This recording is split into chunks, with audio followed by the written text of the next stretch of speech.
New Jerusalem, it's said, is built, made up of 12 precious stones that we would make into jewelry now. Now here's the fascinating thing, which to me is the final proof that that book is the Word of God, that it must be God-inspired.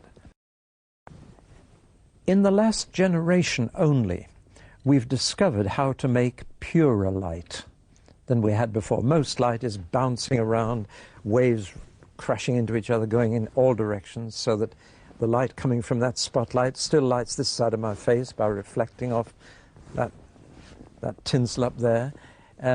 We're used to light coming at us from all directions. But we've now discovered how to send light in one direction.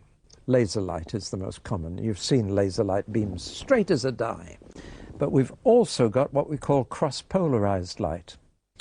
A polarized filter, if you can imagine, allows light through like that. But if you put another polarized filter at right angles to that, you've really got a very fine filter. If you take sunglasses and take one lens and put it at right angles to the other, it goes even darker. It only lets very straight light through. Now, people have taken jewels and precious stones and cut a very thin slice for microscopic purposes, and then shone cross-polarized light through them to see what happens. To put it very crudely, what happens to these precious stones in pure light? And one of two entirely different things happens with every jewel. The technical term, to give you a bit of science for a moment, is anisotropic jewels and isotropic jewels. Now what happens is this. Some jewels in pure light, whatever their color to begin with, they may be red, blue or green, turn into all the colors of the rainbow and the most fantastic patterns. Other precious stones in pure light lose all their color, just go black, look like a lump of coal dust. And it's only in this generation that people have discovered this unusual property. For example, diamonds in pure light are nothing. Did you get that, ladies? They're not even hear that. Diamonds, nothing. Nothing. They won't be there. No, so make the most of them here. Rubies, garnets, just lose everything. Emeralds. No, they keep it. Oh, good. There are other stones that are anisotropic and go into these beautiful colors. Now here's the fascinating thing. The 12 precious stones that God uses to build the New Jerusalem are all anisotropic. In pure light, they are all far more beautiful.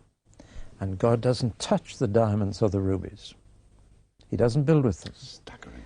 Now, let's just put on the screen a picture of these stones. Yeah. Look at the top 12 stones on this picture, and you'll see the stones of the New Jerusalem. Look at the 4 bottom ones at the bottom of the picture, and you'll see they're black, no attraction whatever. Now then, who knew this 2,000 years ago? No scientist knew it. Nobody knew it. John the Apostle, writing down the book of Revelation as the Lord dictated it to him, he didn't know. Nobody knew except one person in the entire universe, and he knew, and that was God himself. Where is that written exactly? Revelation 21, right, halfway through, and you'll find all the 12 stones listed there. And you can just imagine from the picture we've seen on the screen how beautiful the New Jerusalem is going to be. No need for do-it-yourself decoration or changing rooms there. No need. The materials that God uses will be fabulous. From verse 19, 21 right. Verse 19. Read them out. The first foundation was jasper. Yeah. The second, sapphire. The third, chalcedony. The fourth, emerald. The fifth, sardonyx. The sixth, carnelian. The seventh, chrysolite. The eighth, beryl. The ninth, topaz. The 10th, chrysoprase. The 11th, jacinth.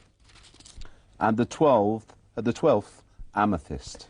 No diamonds, no rubies, no garnets, because they're isotropic.